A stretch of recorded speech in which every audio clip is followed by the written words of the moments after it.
After working with creatives for the last 11 years, I've heard one statement more than any other. I hate marketing. I get it. It can be painful trying to figure out how to market your book or movie or comic. When I started podcasting, I had no clue how to do any of it.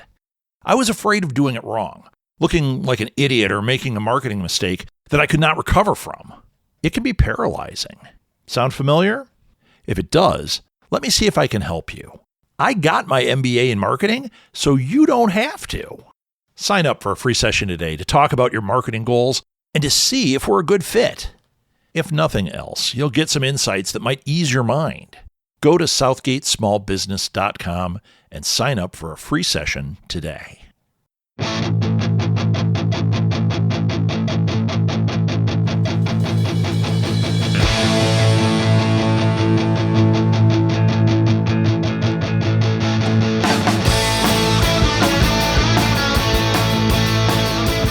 Welcome to Alley Chats. I'm your host, Rob Southgate. Alley Chats is a virtual artist alley featuring interviews with artists, filmmakers, podcasters, writers, really any creative person you might find at a pop culture convention. My goal is to help draw attention to cool people and to hopefully help them get some new fans. I want this podcast to raise up these amazing people and to inspire you, the listener, to chase your dreams as well. You can follow Alley Chats on Facebook and join the conversation. I'll add more social media in the future, but for now, that's the best place to interact with me. You can also email me directly if you would like to be a guest or have a guest suggestion. My email is rob@smgpods.com. Welcome to Alley Chats. I am Rob Southgate. Today I have with me a horror author from the Books of Horror group. That's actually how we met. I have Elizabeth Devecchi. Did I say that right, Elizabeth? It's Devecchi. But yeah. Devecchi. You know what? I was in the ballpark. Yeah. No guarantees when I say a name, right? So Elizabeth, welcome to the show. I'm excited to have you here. Thank you. I'm excited to be here. Now, one of the reasons I'm super excited, Elizabeth put out her first book within days of this recording. So we are fresh. Your first book, A Whisper in the Dark. Before we jump into it, Elizabeth, why don't we do the synopsis? Let's get that out of the way. I want people to hear about what this book is. Okay, so I would say the overall theme is the sacrifices we make for those we love, the people we love, and the regrets we might have over some of those sacrifices later in life. I mean, let's say we are head over heels in love with someone and we protect them, but that also means protecting something very dark and evil about them that might get out of hand later on. So, and it's a small town horror with a creature, so... Well, it is a horror novel. I would expect things to get out of hand at some point. Exactly. Otherwise, brought to you by Hallmark. Right. She met a baker in town. Yes. Cool. This sounds really cool. I love the cover, too. And who's your publisher? Wicked House Publishing is Excellent. the publisher. And the cover, the guy who does the cover is Christian, and I don't know if I'm pronouncing his name correctly, Bentolin, and he is a magician. You talk to him for like 15 minutes about the book, and he pulled out a book cover, and that little boy there from the back looks like my son did at that age. Oh, really? Yes. So that's either like kismet and really cool, or this guy might be watching your family and you might have a concern. But we might know by the... Is like, is that William? No. We'll know by the end of the podcast. Something is going to come up. We got to chum the water a little bit. So, okay, let's get into the questions here. And that is available everywhere. I was looking at it on Amazon. I'm sure you can go to bookstores and order it. It's available everywhere. Okay.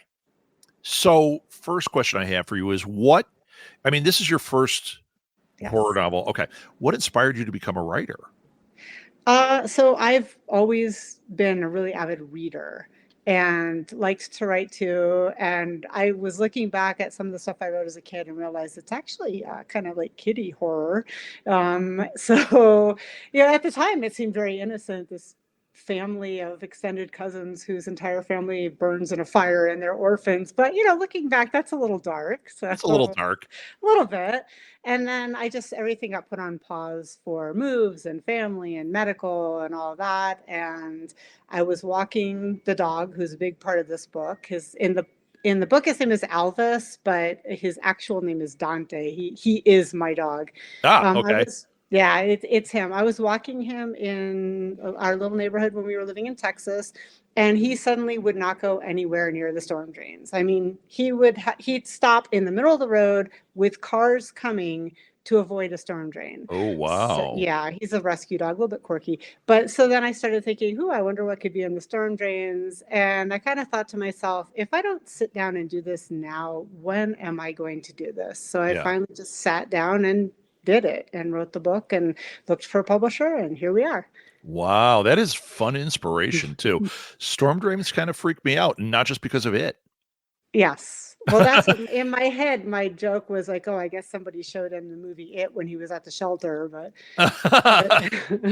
That's funny. So since this is the first one, was horror the genre that you were always drawn to? Is this what you like when you fantasize about writing? Were you like, I'm going to write horror? Actually, initially with the writing, like I said, I didn't really see that as horror what I was writing as a kid, but looking back, it kind of is. Yeah. But I like, like the fantasy stuff. But then I loved to read Lois Duncan, all the teen horror books, and that eighth grade trip to Washington, D.C. All I wanted to do was go to the Library of Congress and find every Lois Duncan book and get them all. And then my parents have a furnace room down in the basement, and there's kind of a library in there, which I'm assuming was there so we wouldn't find it because, kids are usually afraid of the furnace room. Right. But no, I found the best books were down there. The Omen, Jaws, Mm, Carrie, Audrey Rose, and that definitely hooked me. very cool. Yeah. In interviewing horror authors, I hear a lot of stories very similar to that. The Hmm. parents thought they were keeping you away from it, and Yes. no, no. Yeah. So that's really cool. It has horror, since you were reading it as a kid, do you feel like it has really evolved? Do you think that it's something that like your interest in various types of horror has changed? Probably not. I'm not as much a slasher reader as I am. I think because my imagination is already bad enough. If I start, if there are like body parts and stuff, then that's a little over the top for me. I mean, there can be some, but I like the slow burn psychological type Mm. horrors. I always have. And as a kid reading those books, I was a complete scaredy cat, total wallflower, just really shy. But getting through a book like that, even if there's nobody around generally when you're reading a book like that, you get to the end of the book and there's kind of this, as a kid, there's this feeling like, I'm still here. Like, I Right. survived. So the other stuff didn't look quite as scary. Yeah. If that kid could handle that monster or whatever, then who am I to complain about, the snob in school being mean to me or bullying me? So I think it kind of it gave like a sense of power. Oh, very cool. Do you think that I mean, you mentioned this furnace room library. Were your Yes. parents horror fans, or was that like they kind of did everything and there was a little, because that's how my mom read everything, but she had Amityville Horror and Yeah. Jaws and just a couple of select things. No, they definitely just read everything. And my dad is a sci-fi guy, always been a sci-fi guy. Oh He yeah. had like every analog magazine since I don't remember. I think it was like maybe the 50s or the 60s, Wow. until my mom finally said, we have no more space for this, and made him stop. But like he has the whole collection except for that one issue that he lent to his friend, and that still bothers him. And you'll never hear the end of that one Nope. issue. Nope. Now, have you searched for that issue out in the wild? I have to find out exactly which issue it is, so Yeah. I do kind of want to hunt that down for him. I had a ton of analog when I was issues of analog when I was a kid, because we used to go in Chicago. There was this great used bookstore. I mean, it was Hmm. just packed to the gills. And the easy one for me is they had this section with, the Ellery Queen Mystery Magazine, the Hitchcock Mystery Magazine, Hmm. and they had analog. And I would, I could get 10 of them.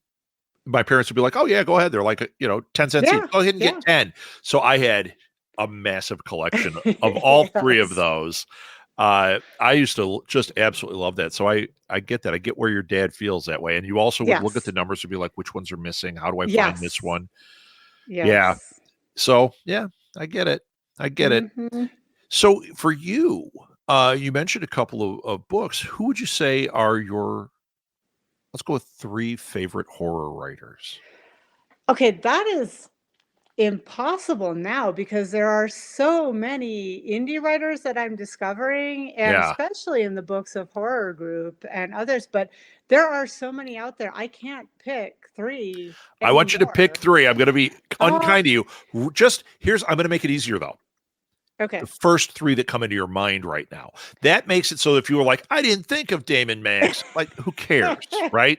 I I didn't mean, think of Stephen King, like, right. okay, just top three I that mean, pop the into your head. usual suspects were the ones that got me started. Like I said, I started with kiddie horror, so Lois Duncan, and then obviously Stephen King. And I found Sure. some Coons books. They had some Coons books, but I would say originally, one of the first books I read, besides Audrey Rose, or it was actually a movie, and I think they made the movie into a book, like they did it the opposite way. But it's called The Nanny, with Betty Oh, Davis. Yes. yeah. I know what I movie that is. loved that. I found that on UHF channel when I was homesick. I had my little black and white television that I won or earned, whatever, delivering newspapers, selling Sure. subscriptions. And I found that, and it freaked me out, but it lived in my brain. So I had to Yeah. find the movie. And then Mark Lester, the Oliver kid from the musical, Yeah. he was in a movie called Eyewitness, Uh huh. Uh and huh. that one was really good too. And that was another I'm homesick, I don't know what to do movie. But that one I didn't find the book. I don't know if there is a book, but The Nanny, I have the book somewhere floating. I think it may be in a box because we've moved a Sure. lot, but I think most of the books are out now. So, That's really cool. Yeah. For me, I actually just had this conversation with somebody hmm, about that, like the 4:30 movie and the hmm, the movies that were on here in Chicago on WGN or on PBS late at night, right. uh, and like how they shaped us. There was one, and I just posted this on a group. It was called Gargoyles, Oh, that and it was one. this weird horror movie about like gargoyles in Texas. Uh-huh. I I I waited for it to come on. It was on. It was a 4:30 movie. They'd show it like once a year, Hmm. and then I never saw it again. And every time I talked about it, people thought I was nuts. And and literally like, and because there's this great scene, they go into a bar and there's a skeleton of a gargoyle up behind the bar, and I Right. always thought like that blew my mind. I thought that was the Yeah. coolest thing. And the other day, I'm online and flipping through Facebook, and You boom, found it. movie trailer, a bunch of stills from it. I'm like, it exists. Yeah. I was trying to tell my kids that, back in the day, you couldn't just Google something or No. stream it or record it. You saw it when it came out, and if you had to go to the bathroom, you held it until there was a commercial because you couldn't pause it either. You'd Oh miss yeah. something. So yeah, they Oh don't get yeah. it. They don't Yeah. get it. They You don't. remember having to have lunch in about like, I got 3 minutes. I got to get my Yes. lunch. And you'd run Yes. downstairs and grab your lunch and run back. I'm like, oh no, I missed a minute of Billy Yeah. the Kid meets Dracula. That was Yeah. another one that I waited for every Yeah. time. So then and we figured this out at the bookstore the other day because I was trying to think of a movie that kind of, I don't want to say scarred, but you know what I mean, Yeah, yeah, no, it affected you. molded me as a child. Yes. And I was like, it had a ventriloquist and it freaked me out. And we're looking to fancy, it had to have been in the 80s because we were supposed to go to see Herbie and the Love Bug or something. You have screen number one, screen number two. Yeah, yeah. And the person who took us to the movies veered over to screen number two because he wanted to Yeah. see. And we figured out it was called Magic, I and was it just had gonna say Magic freaked me yes, the hell out. The Anthony dummy in Hopkins. that. I was Yes. 8 years old. I looked at that like 19. I was 8 years old when I saw that movie, but it freaked me out. That and Phantasm was like the next Oh year. my The God. Fog. Oh yeah, Yeah, I mean we're same age group. yes. Yeah, I remember Magic was on Oh my TV, gosh. And the poster used to freak me out. And then Yeah. it was on TV and we were at our neighbors and I saw it was coming out. I'm like, oh yeah, I'm going to watch this. And they had kids and the kids were like, oh, it's a magic movie. I'm like, no, no, it's not. No, it's not. And then I'm sitting there trying to watch this thing and they're terrified and they made me turn it Uh-huh. off. Yeah. But I like, yeah, that was a big one for me. Yeah. It is funny. I think that experience of not having immediate access, Right. of being interested in a genre, whether you knew you were into, like my parents didn't like horror. I didn't know it was horror. I knew it was awesome, Right. you know? And I think it was that experience that shaped so many in Oh our yeah. generation, which is why the books are the way they are, the movies are the way they are. You Yeah. know, we all waited for I magic think to so come too. on. And I mean, if you went back and asked probably anyone who went to school with me in high school in Rhode Island, they probably never would have guessed that I would write horror. And Yeah. because, like I said, I was shy, I was quiet, I was the scaredy cat. Same thing with amusement parks. I was a total scaredy cat, wouldn't go anywhere near roller coasters. And this was actually just recently that we were living in Florida. Our house was completely being demolished by termites and everything. It was Oh, horrible, horrible experience. And then COVID happened right then. Well, we went to, yeah, it was a bad couple of years. We went yeah. to Universal Studios and my son got me to go on, or they dared me, I guess, to go on the Hulk. Okay. And which is, I don't like drops. Like, I don't like severe drops. I still don't really like drops that much. But this feeling of just being catapulted into the world and the twists and the turns and all that. And you can scream and nobody's going to call, call the police and say you need help. And Everybody's it just, screaming. it felt so good just to scream because that's all I wanted to do. And waiting for them to turn on power tools while they were tearing down my house just wasn't enough. So, Yeah, yeah. You got the release there. That's yes, cool. yes. And I think, and the horror books, it's kind of the same thing. Like you make it through and you're like, oh, whoa, that was, that was an experience. So now I also go on roller coasters, but I don't go on the ones that drop. Have you seen that? And it's not great, but a couple of years ago, Daniel Krauss actually was the reason he was writing Living Dead Mhm. with based on Romero's notes, and he found a film that Romero made called The Amusement Park, Oh. and it was a lost film. There were always rumors Mhm. about it, and he found it, and you can find it now. It's not And now I'm gonna have to go look.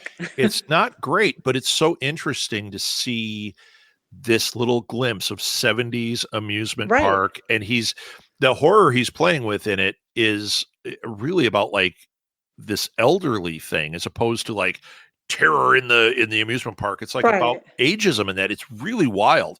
I enjoyed it a lot, but it's not like it's it's kind of horror that you watch and you're like, oh yeah, it's got me thinking. You know what I Yeah, mean? I like Uh, the quirky little horror films too. I so mean, do I. think about the amusement park back then. It's amazing that we survived. Like I remember the big fire in the haunted house at the amusement park. That was in New Jersey, I think. I Yeah. remember when like the swings released a couple people while they were swinging them around. Like these things used to happen, Oh and we yeah. just didn't, and we were just like, okay, stay off the swings.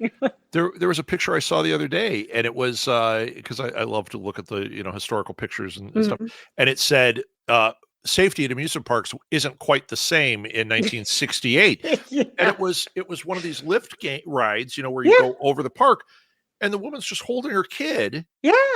There's no seatbelt, there's nothing, and you're Yeah, like, that was the roller coaster. And you just the arm, you just put your arm, and you're like, Yeah, oh my god, yeah. like Well, how about the one that spun around and you were just in oh, your little space and it just like and it would like pushed launch you you against the against side, it? and you're like, please Yeah, God, it's gonna stop and kill yeah, me.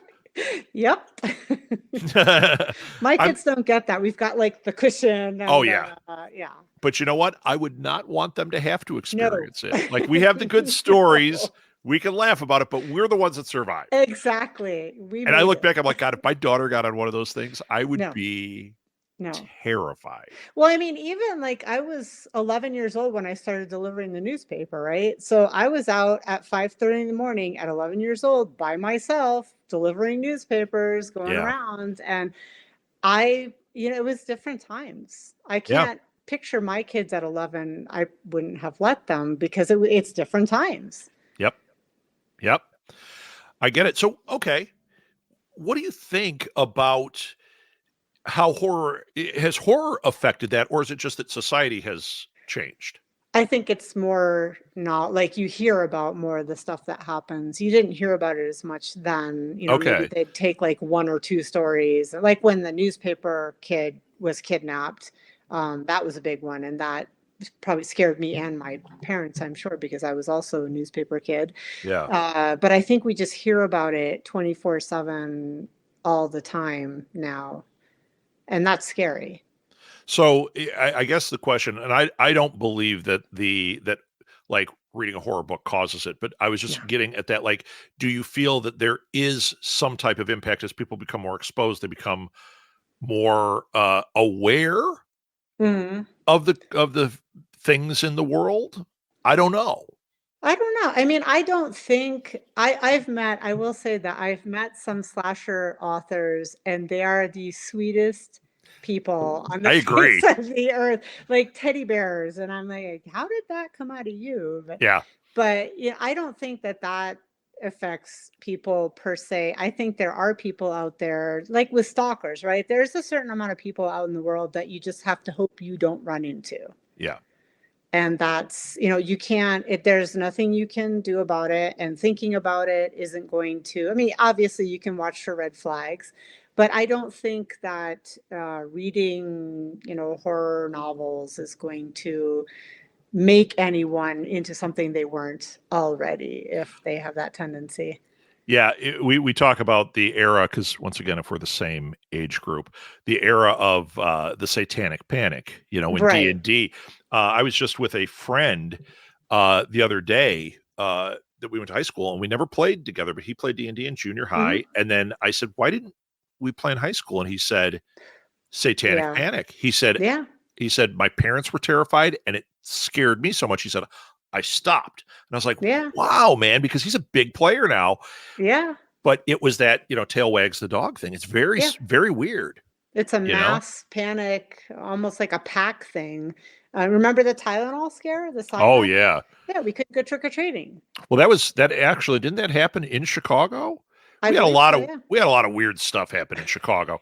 We had Gacy here in Chicago. Yeah. I mean, I remember he was in custody and we went out on Halloween and all the kids were like, Uh, be careful because Gacy's out there. And you're like, no, he's no, they got arrested. him. They They got got him. him. And like everyone's like, there's going to be a clown out there. And we're like, no, Uh, no. Oh my God. I'll never forget that. yeah, no, You we know? were, so I was in Rhode Island. We didn't have, I mean, we had the mafia, but we didn't have a lot of, we didn't have Gacy or any of that, but we heard about it and it was scary. We were on a little island and there's lots of the old mansions and, Oh yeah. ghosts and whatever. So yeah.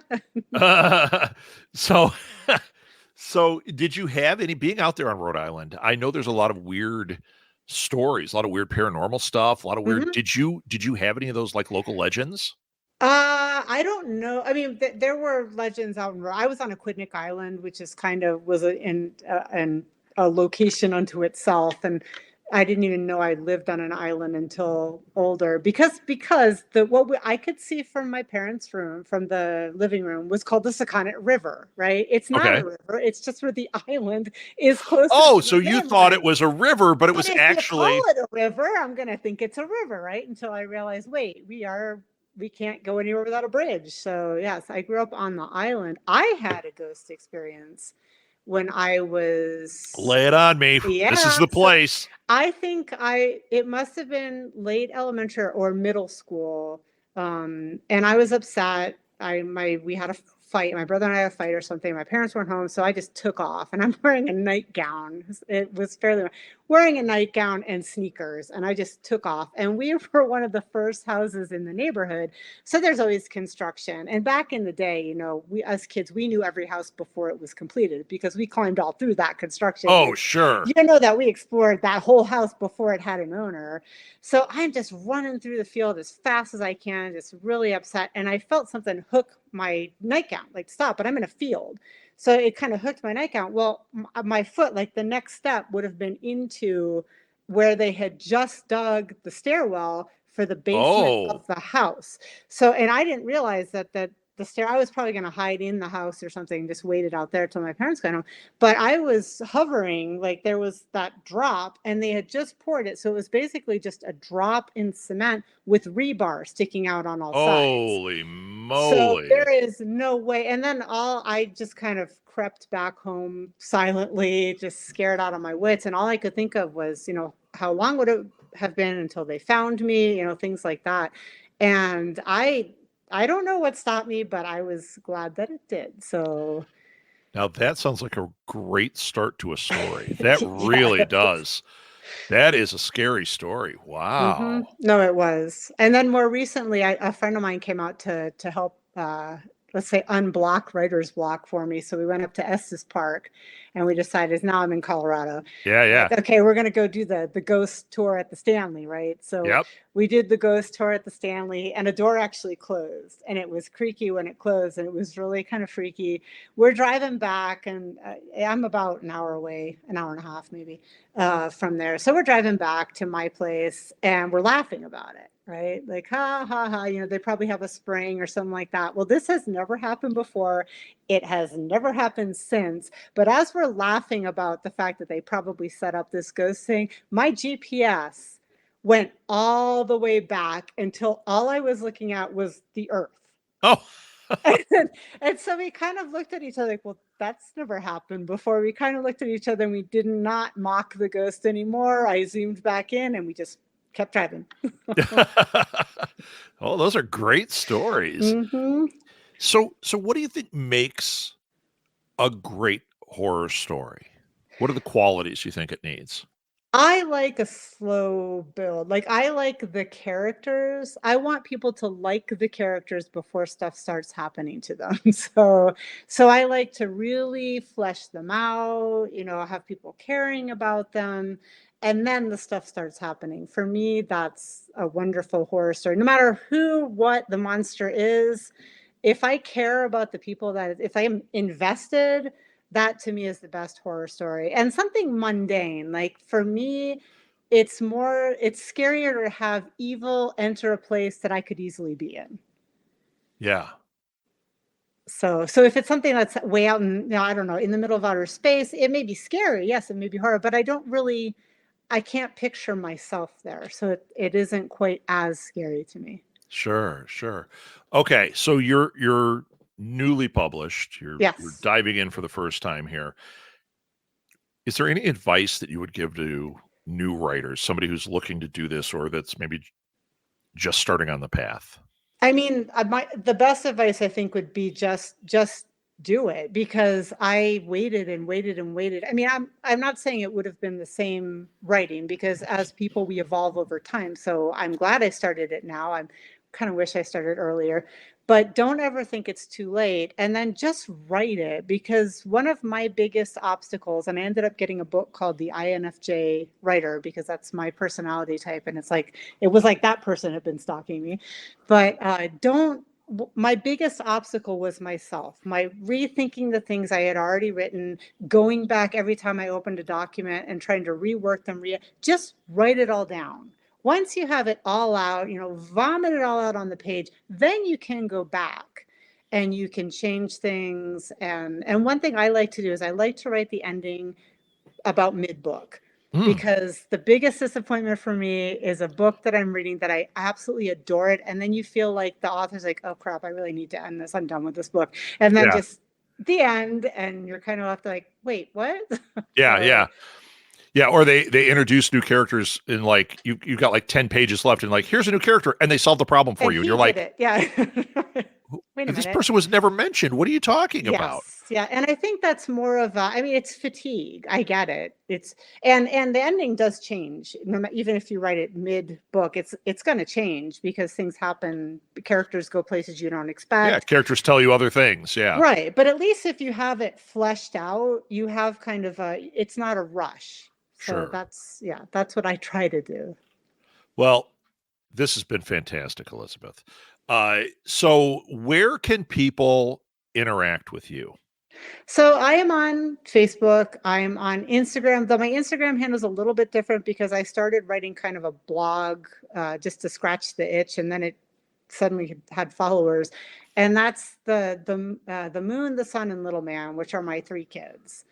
So Oh, I love that's that. my Instagram is the moon, the sun, the little man on Instagram. And then I'm on LinkedIn. I have a website, elizabethdevecchi.com.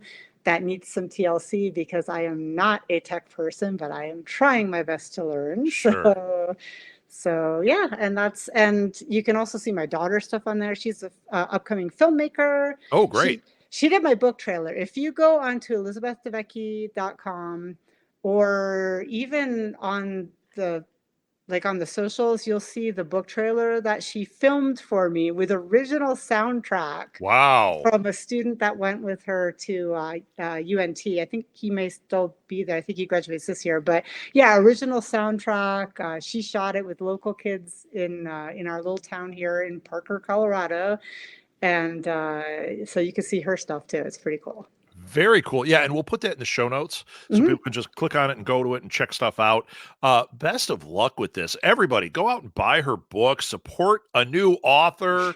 I think this is just awesome, and hopefully we'll see you in Books of Horror, and maybe at some point we'll see you at a Books and Brews, which would That would be be awesome. awesome. Yeah, That would be awesome. fingers crossed, right? Yep. All right. Well, thank you so much, Elizabeth. This was lovely, and good Thank luck you. with this. Thank you very much. It would really help me out if you would rate and review this show on whatever platform you use to listen to this podcast. Good reviews help others find the show, which ultimately helps the people I've interviewed get more exposure. You can connect with me on social media or via email. All the links are found in the show notes. If you like this show, you'll like other shows from Southgate Media Group as well, such as Read Between the Lines, a podcast featuring insightful interviews with some of the hottest authors out there, or Go Fund This, a podcast where we interview people about their amazing crowdfunding projects. You can find our shows wherever you listen to podcasts, so give them a try. And if you like what you hear, don't forget to rate and review our shows. It really helps other people find them and keep our team inspired. Alley Chats is a production of Southgate Media Group, hosted, produced, and edited by me, Rob Southgate. Thanks again for listening to Alley Chats.